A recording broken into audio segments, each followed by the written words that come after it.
My husband assaulted me in front of his entire family and no one stood up to him. But my daughter did something that made him turn pale. My name is Amanda, and I need to tell you something that changed everything.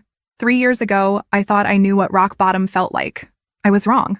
It was Thanksgiving 2021, and I was standing in my own dining room, my cheek burning from the slap that had just echoed through the house.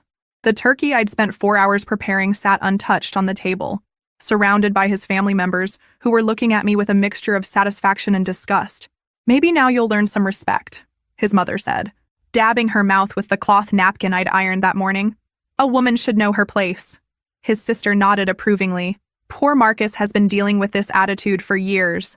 We've been telling him he's too patient with you." I stood there, my hand pressed against my stinging cheek, feeling smaller than I ever had in my 32 years. Marcus towered over me, his 6-foot frame casting a shadow across the mahogany table his mother had insisted we buy with money we didn't have, the same table where I'd served countless meals to people who treated me like hired help. "Sit down and eat," he commanded, his voice still carrying the edge that had preceded the violence. "And maybe think about what you did to deserve that." What had I done?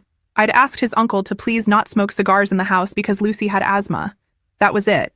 That was my crime, worthy of public humiliation. I looked around the table at these people I'd tried so hard to please for 7 years.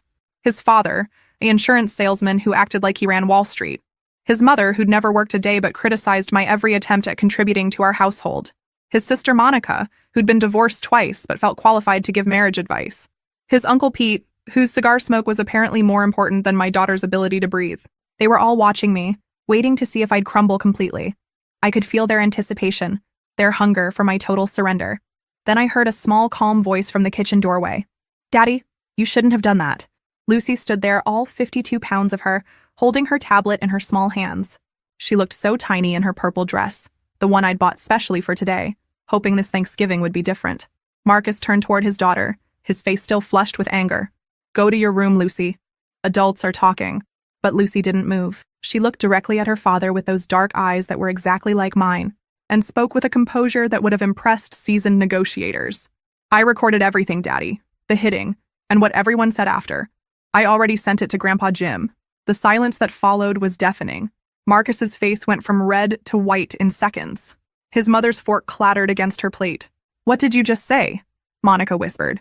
Lucy held up her tablet, and I could see the recording app was still running. "I've been recording you for weeks, Daddy. Grandpa Jim taught me how. He said if anyone ever hurt Mommy, I should make sure there was proof." Marcus lunged toward Lucy, but she stepped back quickly. "I already uploaded everything to the cloud, Daddy. Grandpa Jim has copies now. He's probably already on his way." I watched my 9-year-old daughter, this tiny person I'd been trying so desperately to protect, and realized she'd been protecting me instead. While I'd been suffering in silence, she'd been building a case. His Uncle Pete stood up abruptly. "We should go. Nobody's going anywhere until we figure this out," Marcus snarled, but his voice was shaking now. Lucy looked at her father with pity that seemed far too mature for her age. "Grandpa Jim says men who hit women are cowards. Daddy, he's going to want to have a talk with you. Let me take you back 3 hours before that moment to show you how we got there." It was 2 p.m. and I was standing in my kitchen, methodically basting the 18-pound turkey that would feed the people who despised me. My hands were shaking slightly, not from nervousness about the meal, but from the verbal assault I'd endured since dawn. "The stuffing smells burned," Marcus had announced from his recliner, though I knew it wasn't. I'd made this same recipe for 7 years, perfecting it each time, hoping someday it would earn me a single compliment. "I'll check it again," I'd replied, keeping my voice level. Experience had taught me that any hint of defensiveness would trigger an escalation. Lucy sat at the kitchen island, supposedly doing homework, but actually watching me with those perceptive eyes. At 9, she'd developed an unsettling ability to read the emotional temperature of our house. She knew that when Daddy's voice carried that particular edge, when Mommy's shoulders tensed in that specific way, trouble was coming. "Mama," she whispered when Marcus went upstairs to shower, "your face is doing that thing again." I touched my jaw, realizing I'd been clenching it so tightly my teeth ached. "What thing, baby?" "The scared thing, like when you're trying not to cry." I knelt beside her chair, smoothing her dark hair that was so much like my own. "I'm just tired, sweetheart. Big dinners are a lot of work." But Lucy wasn't buying it. She'd inherited my intuition along with my eyes, and at 9, she was already more emotionally intelligent than her father would ever be. "He's going to be mean to you today," she said matter-of-factly, coloring in her math worksheet with purple crayon. "Grandma Patricia called this morning. I heard her say you better not embarrass the family." My heart sank. I'd hoped Marcus's mother would skip this year, maybe visit Monica instead, but Patricia never missed an opportunity to remind me of my inadequacies in front of an audience. Lucy, you don't need to worry about grown-up stuff, I said. Though we both knew she'd been worrying about grown-up stuff since she was old enough to understand that other daddies didn't make their mommies flinch. Marcus's footsteps thundered down the stairs, and Lucy immediately straightened in her chair, pencil poised over her homework like a shield. We'd both learned to recognize his moods by the sound of his approach. "Why does it smell like something's burning down here?" he demanded, though nothing was burning. "I don't smell anything burning," I said carefully. "Are you calling me a liar, Amanda?" This was the trap, the one I fell into every time despite knowing better. If I agreed with him, I was admitting incompetence. If I disagreed, I was challenging his authority. There was no right answer. "No, Marcus. I'll double-check everything." He walked to the stove and lifted the lid off the green bean casserole, making a show of waving away imaginary smoke. "Jesus Christ, Amanda. My family's going to think I married someone who can't even cook." Lucy's crayon pressed harder against her paper, and I saw her jaw clench the same way mine did. She was learning to carry tension in her little body, preparing for the explosion that might or might not come. "The beans look perfect, Daddy," Lucy said quietly, her voice carefully neutral. Marcus's attention shifted to his daughter. "Did I ask for your opinion?" "No, sir." "Then keep it to yourself." I watched my daughter's face close off, watched her retreat into that careful blankness she'd perfected as a survival mechanism. At 9 years old, she was already an expert at making herself small and invisible when the emotional weather turned dangerous. The doorbell rang and Marcus immediately transformed. His face relaxed into the charming smile he reserved for outsiders, his voice dropping to the warm, reasonable tone that had fooled me when we first met. "That must be Mom and Dad," he said, kissing my forehead like a loving husband. "You look beautiful, honey." I almost laughed at the performance. In the span of 30 seconds, he'd morphed from my tormentor into my devoted partner, ready to play the role of the perfect son-in-law. Lucy watched this transformation with clinical interest, and I realized she was studying him, learning his patterns, cataloging his behaviors like a tiny anthropologist documenting a dangerous species.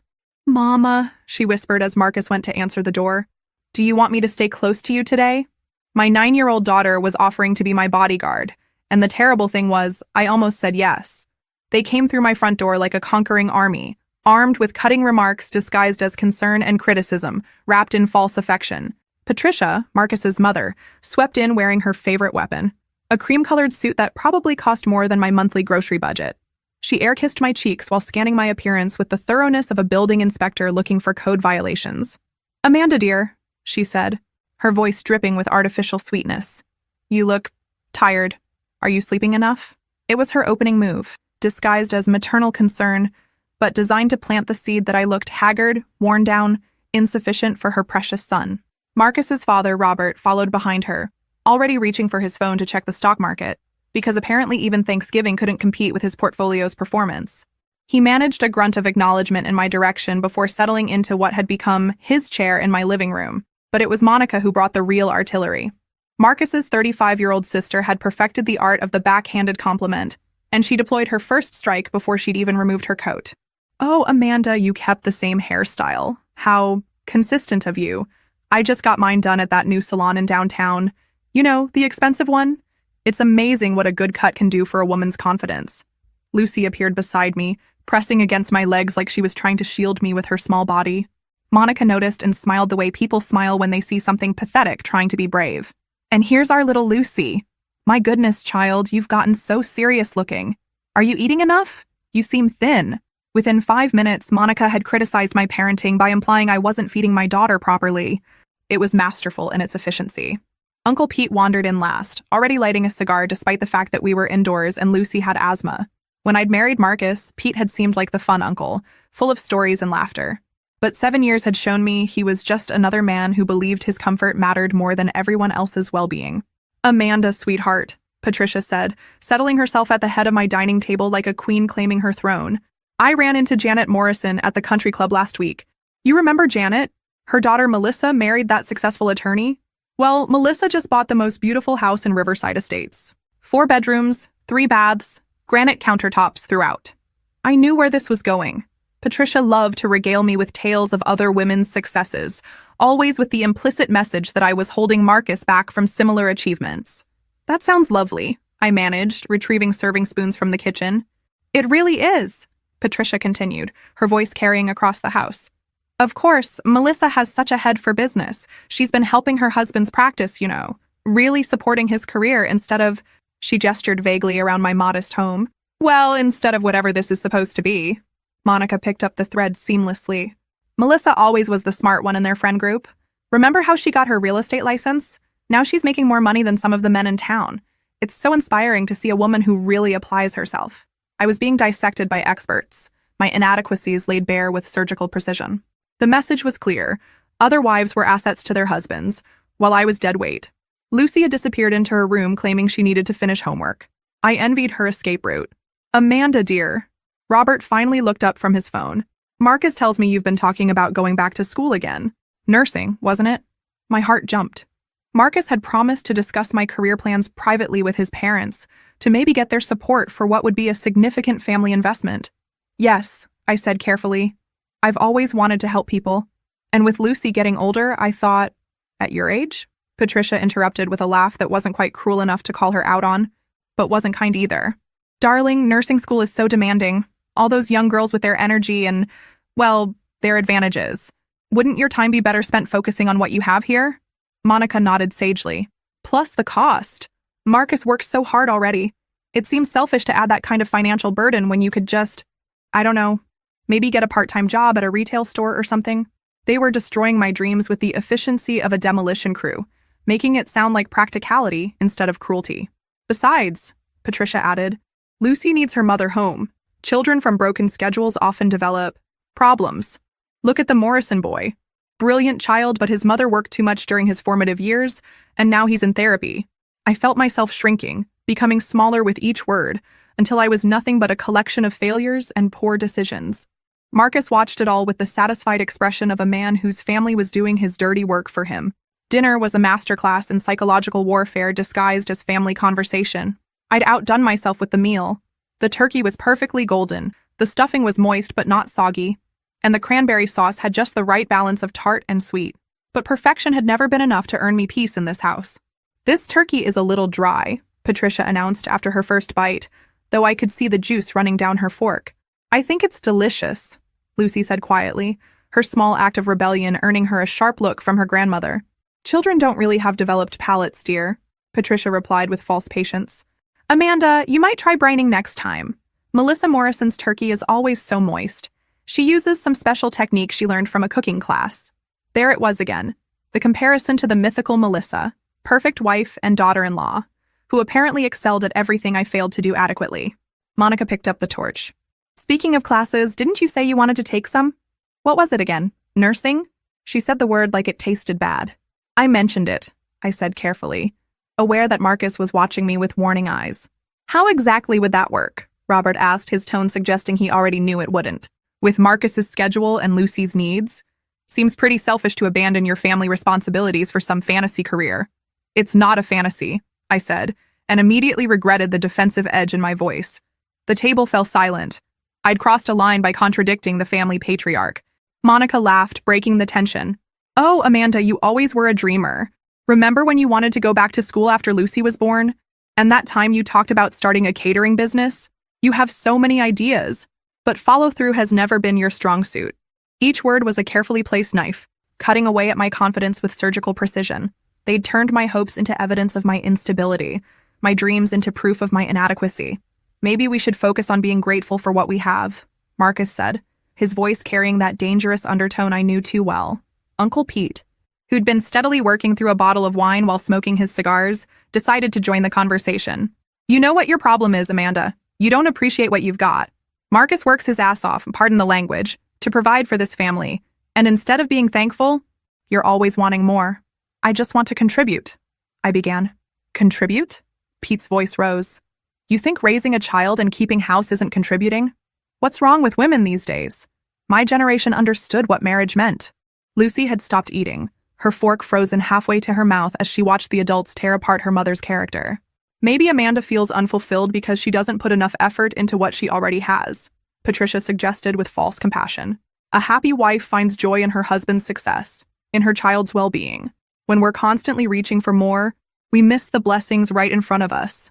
They were suffocating me with their twisted logic. making my desire for education and purpose sound like ingratitude and selfishness.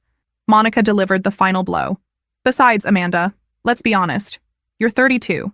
Even if you did finish nursing school, you'd be competing with girls who are 22 and don't have all the complications of family life. It's just not realistic. Something inside me snapped. Not the explosive kind of snap that leads to dramatic confrontations, but the quiet kind that happens when you finally see clearly through years of carefully constructed gaslighting. You know what? I said, my voice steady despite the rage building in my chest. I'm 32, not 92, and maybe those 22-year-olds don't have my life experience, my motivation, or my understanding of what really matters. The silence that followed was arctic. Marcus's face flushed red. Amanda. His voice carried a warning that anyone else would have heeded. But I was done being warned, done being silenced, done being made small by people who needed me diminished to feel powerful. No, Marcus. I'm tired of apologizing for having ambitions. I'm tired of pretending that wanting more than this makes me ungrateful. That's when he hit me. The slap echoed through the dining room like a gunshot. And for a moment, everyone froze.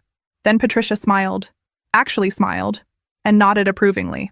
Finally, she murmured, a woman needs boundaries. Let me tell you about Mrs. Stanley, Lucy's third-grade teacher, and how a simple school project became the key to our freedom. It was October, about a month before that devastating Thanksgiving dinner. Lucy had come home from school carrying a manila folder and wearing an expression I couldn't quite read, serious but not troubled, like she was processing something important. Mama, I need help with a project, she announced, settling at the kitchen table where she always did her homework. I was folding laundry, grateful for a peaceful moment while Marcus was still at work. These quiet hours between Lucy's return from school and Marcus's arrival home had become precious to me, the only time I could breathe freely in my own house. What kind of project, baby? Lucy opened her folder and pulled out a worksheet titled Family Dynamic Study. My stomach clenched instinctively, though I couldn't have explained why. Mrs. Stanley says we need to observe and document how families communicate and solve problems, Lucy explained, reading directly from the instruction sheet. We have to record interactions between family members for 2 weeks and then write a report about what we learned.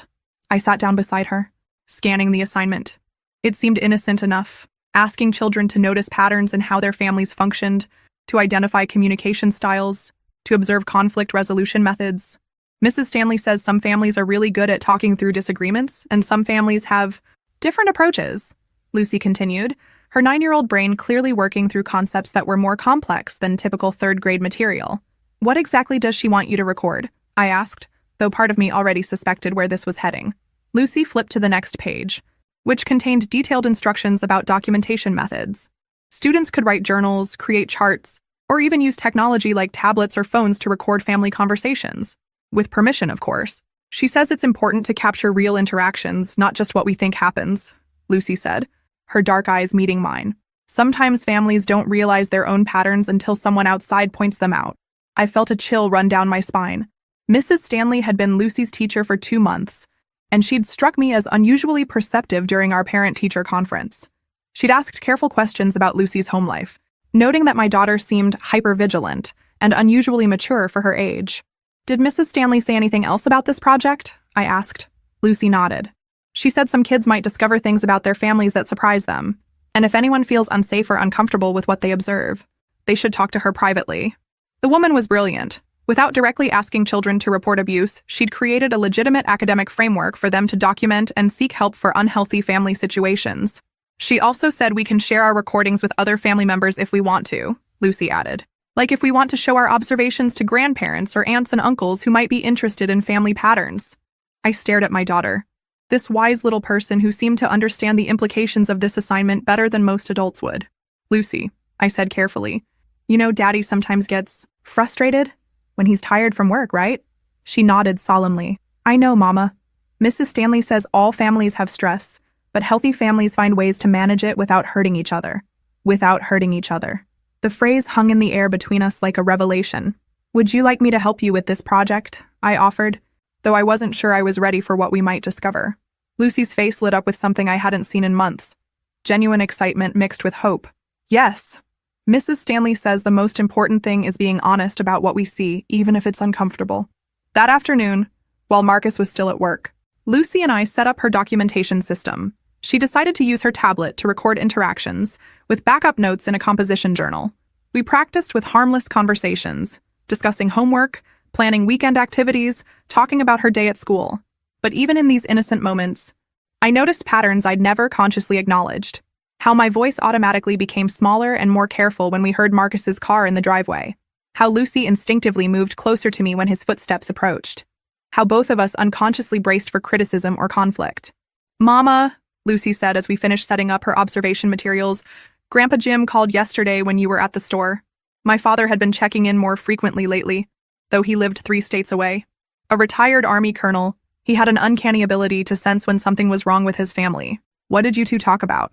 Lucy looked at me with those old eyes in her young face. I asked him a hypothetical question. "What kind of hypothetical question?"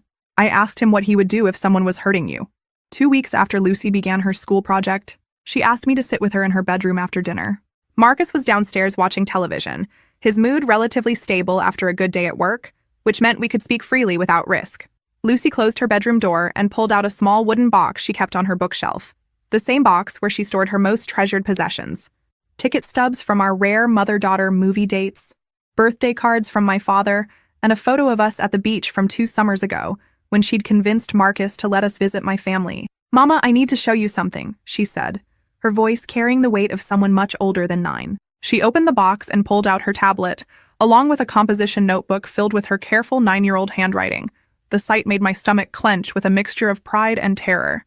"I've been recording everything, just like Mrs. Stanley taught us," Lucy said, settling cross-legged on her purple bedspread. "But I haven't just been recording for school." She opened the tablet and showed me a folder labeled Family Observations. Inside were dozens of audio files, each one dated and time-stamped with frightening precision. "Lucy, honey, what is all this?" "Evidence," she said simply, with the matter-of-fact tone she'd inherited from my military father. "Mrs. Stanley says that when people do bad things, it's important to have proof so the right people can help." With small fingers that shook only slightly, she opened her composition notebook and showed me pages of meticulous documentation. Dates, times, descriptions of incidents, and her emotional responses to what she'd witnessed. October 15th, 6:30 p.m. Daddy yelled at Mama about dinner being late. Mama apologized even though she was only 5 minutes late. Daddy called her stupid. Mama's hands shook when she served his plate. October 18th, 7:45 a.m. Daddy said Mama's hair looked like a bird's nest and asked why she couldn't try to look decent. Mama went to the bathroom and I heard her crying. October 22nd, 8:20 p.m. Daddy grabbed Mama's arm when she tried to leave the room during an argument. Left marks. Mama wore long sleeves the next day. "Lucy," I whispered, my heart breaking as I read her careful documentation of my humiliation. "Baby, why didn't you tell me you were doing this?" "Because I knew you'd try to stop me," she said with devastating honesty. "And because Mrs. Stanley says adults sometimes can't see their own situations clearly when they're scared." She was right, and her clarity was both impressive and heartbreaking. My 9-year-old daughter had recognized what I'd been unable to admit to myself, that we were living in a situation that required documentation, evidence, and outside intervention. "I called Grandpa Jim again yesterday," she continued, "and I asked him another hypothetical question. What did you ask him this time?" "I asked him if he'd want to know if someone was hurting his daughter and granddaughter, even if his daughter was too scared to tell him herself." My father. Of course she'd thought of him, Colonel James Mitchell, who'd spent 30 years in the Army and had very specific opinions about men who hurt women, the same man who'd taught me to shoot when I was 12 and had made it clear that any boy who wanted to date me would have to meet his standards first. What did Grandpa say? Lucy's face grew serious. "He said any man who hurts his family is a coward and a criminal. He said if someone was hurting us, he'd want proof so he could make sure it stopped forever." "Lucy, sweetheart, this is a very grown-up situation." "Mama, I'm already living in a grown-up situation," she interrupted, her voice steady but sad. "I've been tiptoeing around Daddy's moods since I was little. I've been watching him hurt you and learning to be quiet so he won't hurt me too. I'm already grown up in all the ways that matter." She was right, and the truth of it cut through me like a blade. She pulled out another notebook. This one's smaller and bound with a rubber band. I also made copies of everything and hid them in different places. One set is in my locker at school, one is with Mrs. Stanley, and one is uploaded to an email account that only Grandpa Jim and I know about. My 9-year-old had created a comprehensive evidence preservation system that would impress federal investigators. "Lucy, what's your plan with all this?" She looked at me with eyes that held both love and determination. "I'm waiting for the right moment, Mama. When Daddy does something really bad in front of witnesses, when there's no way for anyone to pretend it didn't happen or wasn't that serious. And then, Then I'm going to make sure everyone knows the truth. And I'm going to make sure Grandpa Jim can protect us the way he's always wanted to. My father had always been perceptive, but Lucy's phone call the next evening took his awareness to a whole new level. I was in the kitchen preparing dinner when I heard her talking quietly in the living room. Marcus was working late again, which had become more common as his frustration with life at home intensified. "Hi, Grandpa Jim," Lucy said, her voice carrying that careful neutrality she'd perfected for difficult conversations. "I wanted to ask you something for my school project about families." I moved closer to the doorway, pretending to organize the mail while listening to my daughter's half of the conversation. "Well, I'm supposed to learn about how different families solve problems," she continued. "So I was wondering, if someone in a family was being mean to someone else, like really mean, what would you do?" There was a long pause as my father responded. I could imagine his face, the way his jaw tightened when he sensed trouble brewing around the people he loved. "But what if the person being mean was bigger and stronger?" Lucy asked. "And what if the person being hurt was too scared to ask for help?" Another pause. Lucy was walking a tightrope, gathering information while maintaining the pretense that this was academic curiosity. "Hypothetically," she said, using a word that seemed too sophisticated for a 9-year-old, but fit perfectly with her precocious intelligence. "If someone was hurting you and Mama, would you want to know? Even if we didn't tell you directly?" I had to grip the doorframe to keep from sinking to my knees. My daughter was reaching out to her grandfather, creating a bridge between our isolation and the help we desperately needed. "Okay," Lucy said, her voice brightening slightly. "And if someone did want to tell you about something bad happening, how would they do it? Like, what kind of proof would help you understand?" The conversation continued for another 10 minutes, with Lucy asking increasingly specific questions disguised as academic curiosity. By the time she hung up, she'd essentially created an instruction manual for reporting domestic abuse to a retired military officer. "Mama," she called softly, "can you come here?" I found her sitting on the couch, looking simultaneously like a little girl and like someone carrying the weight of adult responsibilities. "Grandpa Jim wants to talk to you," she said, handing me the phone. My father's voice was gentle, but carried an edge I recognized from my childhood, the tone he used when he was preparing for battle. "Amanda, sweetheart, Lucy's been asking some very interesting questions about family dynamics." "Has she?" I tried to keep my voice light, but my father had known me for 32 years. Questions that sound less like school curiosity and more like someone trying to figure out how to report a serious problem. The silence stretched between us across 3 states and 7 years of carefully maintained lies. "Dad, everything's fine here. Lucy just takes her schoolwork very seriously and—" "Amanda." His voice was quiet but firm. "I didn't spend 30 years in the army without learning to read between the lines. And I didn't raise you to lie to me when you're in trouble." I could feel tears threatening, the relief of being truly heard after years of being dismissed and minimized. "If someone is hurting you or Lucy, I need to know. And if you can't tell me directly, then I need you to understand that there are other ways to communicate." "Other ways?"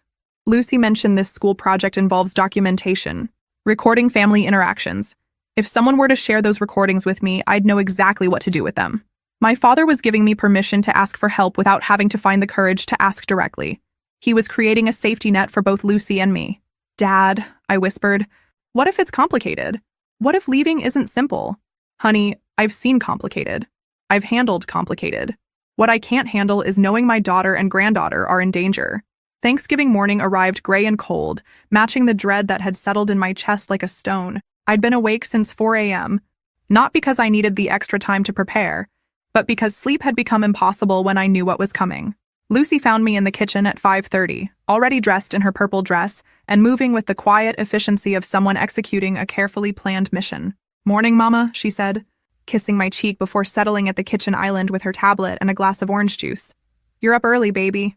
"I wanted to make sure everything was ready," she said, and something in her tone made me look at her more carefully. She had the focused calm of my father before he deployed, that particular stillness that came from knowing exactly what needed to be done and being prepared to do it.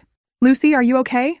She looked up from her tablet, where I could see she was reviewing files in her family observations folder. "I'm ready, Mama. Are you?" I wasn't sure I'd ever be ready for what this day might bring, but looking at my 9-year-old daughter's determined face, I realized readiness wasn't the point. Sometimes survival required action regardless of readiness. Marcus appeared in the kitchen at 7 a.m., already dressed in his good shirt and carrying the particular energy that preceded family gatherings. A mixture of performance anxiety and preemptive defensiveness that made him more volatile than usual. "The house better be spotless when they get here," he announced, pouring coffee with more force than necessary. "And I don't want any of your attitude today, Amanda." My family doesn't need to see you sulking. I was learning to recognize these preemptive strikes, ways of establishing dominance before the audience arrived, setting the emotional tone that would justify whatever came later. Everything's under control, I said, keeping my voice neutral while checking the turkey one more time. Lucy watched this exchange with those observant eyes, her tablet positioned discreetly on the counter. I wondered if she was recording already, building her final collection of evidence. Lucy, go get dressed properly, Marcus commanded, though she was already dressed perfectly. And brush your hair. You look like you stuck your finger in a light socket. Yes, Daddy, Lucy replied without argument, but I saw her jaw tighten the same way mine did when swallowing insults. As she walked past me toward the stairs, she whispered, It's almost time, Mama. The morning passed in a blur of final preparations and mounting tension. Marcus found fault with everything. The way I'd arranged the silverware, the temperature of the house, the fact that I'd chosen to wear my navy dress instead of the black one his mother preferred. Each criticism was carefully cataloged by Lucy, who had positioned herself strategically throughout the house. Her tablet always within reach, always recording. At 11 a.m., she approached me while Marcus was in the shower. Mama, I need to send something to Grandpa Jim before everyone gets here. What do you need to send? Everything, she said simply. All the recordings from the past month plus the special ones from this morning. Grandpa Jim said timing is important in military operations. I knelt down to her level, looking into eyes that held far too much knowledge for a 9-year-old. Lucy, once you send those files, there's no taking them back. Everything changes after that. She nodded solemnly. I know, Mama, but keeping secrets about bad things doesn't make them stop. It just makes them worse. With steady fingers, she composed an email to my father. The subject line read, Family Project, Final Documentation. The message was brief. Grandpa Jim, here are all my observations for my school project about family communication. I think you'll find them very educational. Love, Lucy. P.S. We might need that help we talked about soon. She hit send at 11:47 a.m., 13 minutes before Marcus's family was due to arrive. It's done, she announced, closing her tablet and looking at me with a mixture of relief and determination. Now we wait for the right moment. The silence that followed Lucy's announcement stretched like a held breath. Marcus's family sat frozen around my dining table, their faces cycling through disbelief, panic, and fury. Marcus himself had gone completely white, his hands still raised from where he'd struck me moments before. The confident patriarch who'd been terrorizing his family suddenly looked like a frightened child who'd been caught breaking something valuable. What exactly did you send your grandfather? Patricia asked, her voice barely controlled. The superior smile had vanished, replaced by the sharp calculation of someone assessing damage. Lucy looked at her grandmother with the same clinical detachment she'd shown her father. Everything, Grandma Patricia. All the recordings of Daddy hurting Mama. All the times he called her stupid or grabbed her or made her cry. Plus what just happened here. Monica stood up abruptly, her chair scraping against the floor. Marcus, tell me she's making this up. Tell me you haven't been... I haven't been anything. Marcus exploded, but his voice cracked on the lie.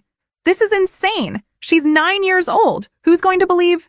Grandpa Jim will, Lucy interrupted calmly, especially since I have dates, times, and recordings. Mrs. Stanley taught us that good documentation makes truth easy to verify. Uncle Pete, who'd been steadily drinking throughout dinner, slammed his wine glass down hard enough to slosh red wine across the white tablecloth. Jesus Christ, Marcus. What have you done? I haven't done anything that wasn't... Marcus started, then stopped, realizing that any justification would be an admission.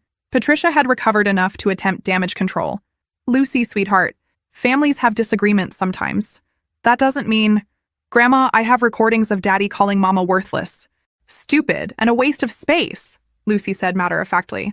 I have him threatening to take me away from her if she didn't learn to behave. I have him grabbing her hard enough to leave bruises. Mrs. Stanley says those aren't disagreements. She says those are crimes. The word crimes hit the table like a physical blow. Robert, who'd been frantically scrolling through his phone, looked up with the expression of a man calculating financial ruin. Do you have any idea what this could do to the family reputation? He hissed at Marcus. To the business? Marcus lunged toward Lucy, but she'd positioned herself strategically near the kitchen doorway and stepped back quickly. The recordings are already uploaded to the cloud, Daddy. Grandpa Jim has copies and Mrs. Stanley has copies, and I sent some to myself at 3 different email addresses. Even if you broke my tablet, they'd still exist. My 9-year-old daughter had outmaneuvered a room full of adults with the strategic thinking of a seasoned prosecutor. Monica turned on me with vicious desperation. This is your fault, Amanda. You turned her against her own family. What kind of mother? The kind who documents abuse so her daughter doesn't grow up thinking it's normal, Lucy answered before I could speak. Grandpa Jim says children who witness violence often become violent themselves unless someone intervenes. Patricia was now pacing behind her chair, her elegant composure completely shattered. We can fix this. We can explain that it was taken out of context, that Marcus was just what? Lucy asked with devastating innocence. Just hitting women? Just making threats? Just teaching me that this is how men treat their families? The front door chimed, and every adult in the room jumped like they'd been electrocuted. Lucy smiled for the first time all day. That's probably Grandpa Jim. I texted him the address after I sent the recordings. He said he was driving straight here from Pennsylvania. Through the front window, I could see my father's familiar silhouette approaching the door, along with two other men whose military bearing was unmistakable even in civilian clothes. Marcus looked like he might vomit. Lucy, he said desperately, whatever I did, I'm sorry. We can fix this as a family. We don't need outside. Daddy, Lucy interrupted, her voice gentle but firm. Grandpa Jim says apologies don't count when someone only says sorry after they get caught. The doorbell rang, strong and insistent. Lucy looked around the table at the adults who'd spent the day tearing down her mother, and her expression was pure steel. I think it's time for the grown-ups to have a real conversation about family dynamics. My father filled the doorway like an avenging angel in a pressed shirt and khaki pants. At 62, Colonel James Mitchell still carried himself with the bearing of a man accustomed to command, and the two men flanking him had the same unmistakable military presence. Amanda, he said, his voice gentle as his eyes found mine, then hardened to steel as they swept the room. Lucy called and said you might need some assistance with a family discussion. Marcus had shrunk back against the dining room wall, his earlier bravado evaporating in the face of three men who looked like they'd handled bigger problems than a small-town bully. Dad, I started, but he held up one hand. I've heard the recordings, sweetheart. All of them. We can talk later. His attention fixed on Marcus with laser precision. Right now, I think this gentleman and I need to have a conversation outside. This is my house, Marcus stammered, trying to summon authority he no longer possessed. And these are my daughter and granddaughter, my father replied with the quiet certainty of a man stating natural law. Gentlemen, would you mind joining us in the backyard? I think some fresh air might help clarify everyone's thinking. The two men with him, who I later learned were retired military police and longtime family friends, stepped forward with the coordinated movement of people who'd worked together before. This is kidnapping, Patricia shrieked, but her voice carried no real conviction. Ma'am, we're just facilitating a discussion between men, one of my father's companions said politely. Sometimes these conversations require privacy to be fully productive. Marcus looked around the room desperately, seeking support from his family, but they'd all discovered urgent interest in their plates. Their phones, anything but meeting his eyes. Marcus, my father said, his tone conversational but carrying absolute authority. We can do this easy or we can do it hard, but we're going to do it. 20 minutes later, Marcus returned to the dining room looking like he'd been through a washing machine. His shirt was dirty, there was grass in his hair, and he was walking with the careful gait of someone who'd recently learned some hard lessons about physics. My father and his friends followed, looking perfectly composed except for my father's slightly scuffed knuckles. Marcus has some things he'd like to discuss with everyone, my father announced pleasantly. Marcus cleared his throat, his voice noticeably hoarse. I'm going to be moving out, tonight, and I'll be signing divorce papers, with a very generous settlement for Amanda and Lucy. How generous? Robert asked sharply, his accountant's instincts kicking in despite the circumstances. One of my father's companions pulled out a manila folder and handed it to Marcus, who opened it with shaking hands. The house is Amanda's, free and clear, Marcus read in a voice barely above a whisper. Full custody of Lucy to Amanda, with supervised visitation only after completion of court-mandated counseling. Monthly support payments of $4,000 until Lucy turns 18, Patricia gasped. $4,000? That's fair compensation for 7 years of unpaid labor and psychological abuse. My father finished calmly. Plus, there's a clause about Lucy's college fund. Marcus will be contributing $25,000 annually until she graduates. Marcus continued reading with the enthusiasm of a man reading his own execution warrant. I waive any claim to retirement accounts, savings, or other assets. I agree to attend anger management and domestic violence counseling. I acknowledge that any violation of these terms or any contact with Amanda or Lucy outside of supervised visitation will result in... He trailed off, apparently unwilling to finish the sentence. Will result in what? Monica demanded. My father smiled, and it wasn't a friendly expression. Let's just say Marcus and I have reached an understanding about the consequences of future bad behavior. Uncle Pete, whose cigar had gone out during the outdoor discussion, was staring at Marcus with something approaching respect for the first time I'd ever witnessed. "Jesus, Marcus, just sign it," he muttered. "Cut your losses." Marcus looked around the table one more time, searching for allies who were no longer there. His family had already begun the process of distancing themselves from him, protecting their own interests now that his behavior had become a liability instead of an amusing character flaw. "I'll need a pen," he said quietly. Lucy, who'd been watching the entire proceeding with the fascination of someone seeing justice served in real time, handed her father a purple crayon from her school supplies. "Use this, Daddy," she said with perfect innocence. "It's the same color as my dress." 6 months after that Thanksgiving dinner, Lucy and I were sitting in our kitchen now, reviewing acceptance letters from 3 different nursing programs. The house felt completely different without Marcus's oppressive presence. Colors seemed brighter, sounds seemed softer, and for the first time in years I could breathe freely in my own home. We'd redecorated Lucy's room in shades of purple and silver, and I'd turned Marcus's former man cave into a study space where I could do my coursework. "I think you should choose Metropolitan Community College," Lucy said, spreading the brochures across the kitchen table with the same methodical attention she'd given to documenting our old life. "Their clinical rotation program has the best hospital partnerships." At 10 years old, my daughter had become my most trusted advisor, though she was finally acting more like a child and less like a tiny war strategist. "How do you know about clinical rotations?" I asked, marveling at her research skills. I called and asked. I told them my mom was applying and I wanted to make sure she picked the best program. She grinned. The admissions counselor thought I was really mature for my age. I was starting classes in the fall, using the generous divorce settlement to finally pursue the dream that had been deferred for so long. Marcus's monthly payments, combined with my part-time job at a local clinic, meant we could live comfortably while I focused on my education. The transformation in both of us had been remarkable. Lucy had blossomed into a confident, curious child who no longer flinched at raised voices or watched doorways for signs of danger. Her teacher, Mrs. Stanley, had become not just an educator, but a family friend, checking in regularly and celebrating each milestone in our recovery. "Mom," Lucy said, using the more grown-up title she'd recently adopted, "I got a letter today, too." She handed me an official-looking envelope addressed to Lucy Mitchell Henderson. Inside was a certificate of recognition from the County Child Protection Services, acknowledging her courage and initiative in protecting family safety. "They want me to speak at a conference for teachers and social workers," she explained, about recognizing signs of domestic violence and how to help kids document unsafe situations. My brave girl was turning her traumatic experience into a tool for helping others. The strength she'd shown during our darkest times was now being channeled into advocacy and education. The doorbell rang, and Lucy jumped up to answer it. Through the window, I could see Marcus's sedan parked at the curb, his supervised visitation day. The court-mandated counseling had begun to show some effects.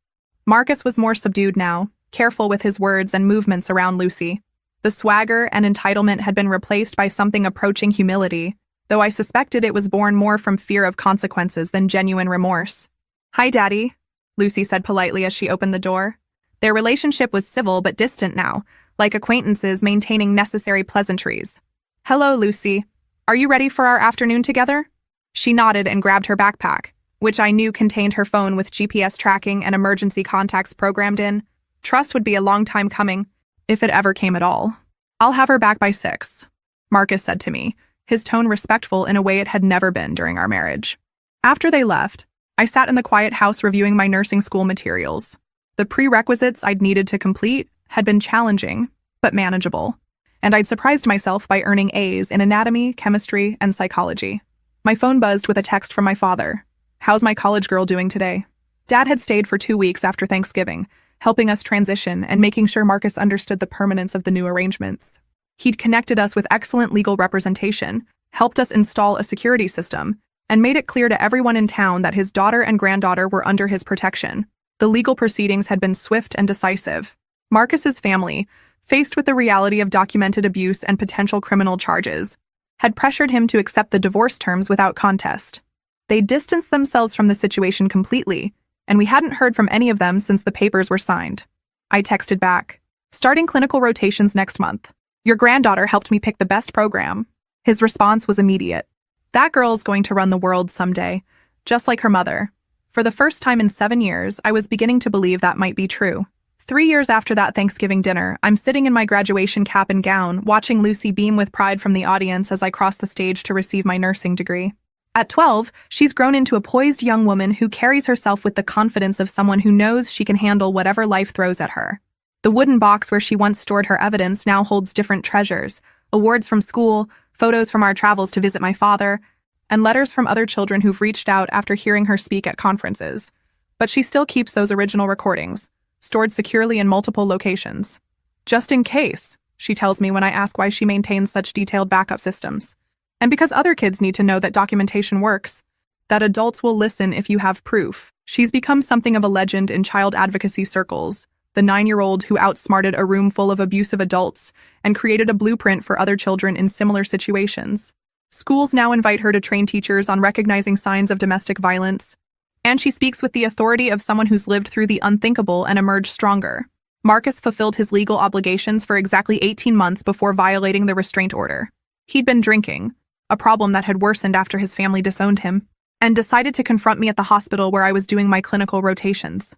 Security cameras captured everything, and my father's friends ensured he understood that his second chance had been his last chance. He served 2 years in prison and moved to another state after his release. His support payments now come through a court-administered account, and we haven't seen him since Lucy's 10th birthday, when he sent a card she threw away unopened. His family scattered like leaves after the scandal.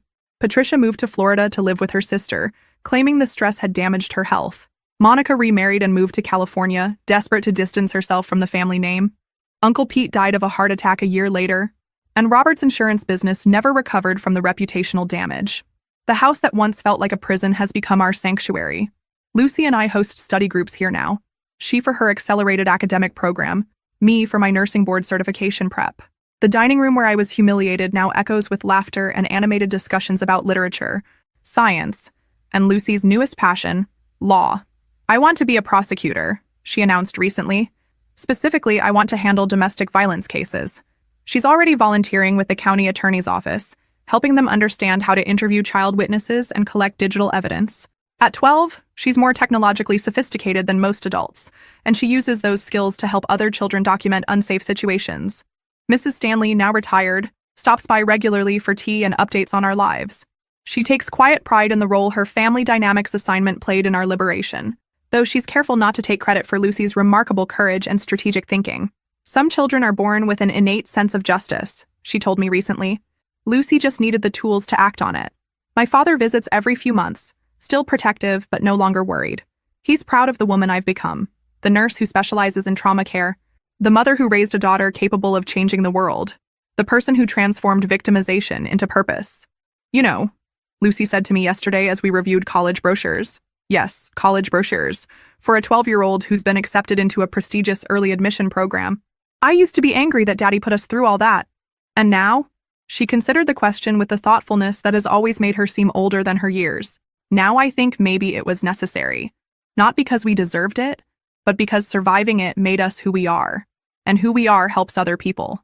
That's my daughter's legacy. Not just her own escape from an impossible situation, but her commitment to ensuring other children don't have to endure what she endured. She's turned her childhood trauma into a superpower, her survival skills into advocacy tools. As for me, I'm a registered nurse now, working in pediatric emergency care where I help other families navigate their darkest moments. I see Lucy's influence in every case I handle, her voice in every safety plan I help create. We're not the same people we were that Thanksgiving morning when everything changed. We're stronger, wiser, and utterly unashamed of the journey that brought us here. Sometimes Lucy still pulls out her tablet and pretends to record family conversations, but now it's a game, a reminder of how far we've come. The little girl who once documented abuse to save her family is now a young woman documenting success, joy, and the infinite possibility that opens up when you refuse to accept that suffering is your only option. We survived, we thrived, and we're making sure others can do the same. That's how this story ends, not with revenge, but with transformation, not with bitterness, but with purpose. Not with silence, but with the knowledge that sometimes the smallest voice in the room can change everything.